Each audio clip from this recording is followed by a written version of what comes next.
नमस्कार दोस्तों। स्वामी विवेकानंद सुबह जल्दी उठकर और शाम को भजन करने बैठ जाते, ईश्वर का नाम लेते, उन्हें स्मरण करते। एक दिन उनके पिताजी ने उनकी परीक्षा लेनी चाहिए, तो वो बोले, तुम क्यों अपना समय नष्ट करते रहते हो? संसार में कोई ईश्वर है ही नहीं। जिसका तुम नाम लेते फिरते हो, उसका कोई अस्तित्व ही नहीं है। नरेंद्र बोले, यदि ईश्वर नहीं है तो फिर सृष्टि किसने रची है? पिता ने कहा, यह सब कुछ गर्मी और गति का परिणाम है। प्रत्येक वस्तु में ऊष्मा और गति है। पता नहीं कब यह ऊष्मा बढ़ी और इसके कारण कहीं कुछ बन गया तो कहीं कुछ। स्वयं ही यह सब कुछ हो गया। इसे बनाने वाला कोई नहीं। नरेंद्र सोचने लगे, अपने पिताजी को किस प्रकार समझाऊं? कॉलेज में गए तब भी उनके मन में यही विचार चल रहा था।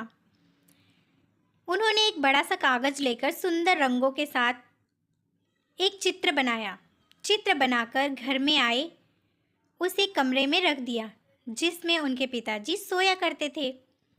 पिता कार्यालय से लौटे तो चित्र को देखा। नरेंद्र बोले, ये चित्र किसने बनाया है?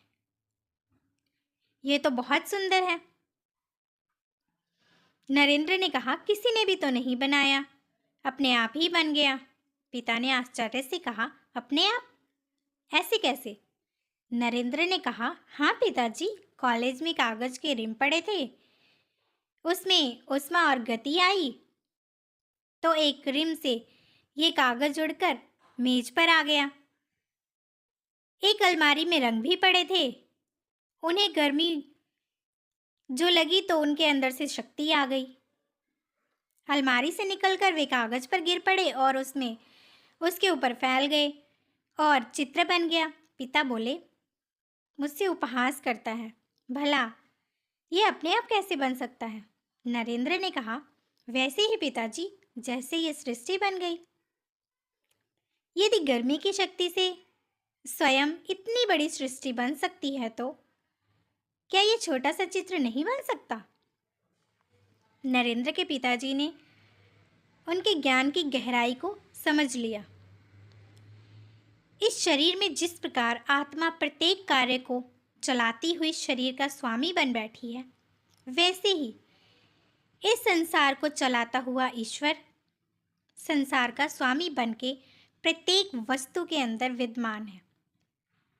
इंद्रियों के पर्दे को हटाकर जिस प्रकार आत्मा के दर्शन होते हैं, उसी प्रकार प्रकृति के पर्दे को हटाकर ईश्वर का दर्शन होता है।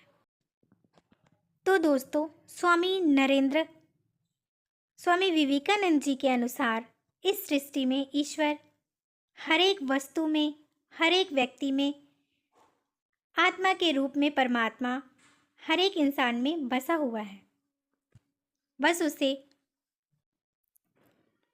सच्चे मन और साफ हृदय से देखने की कोशिश करना जरूरी है।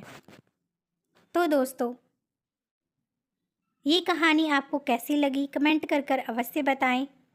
अगर कहानी अच्छी लगी हो तो हमारे चैनल को लाइक, शेयर एंड सब्सक्राइब कर दें। धन्यवाद।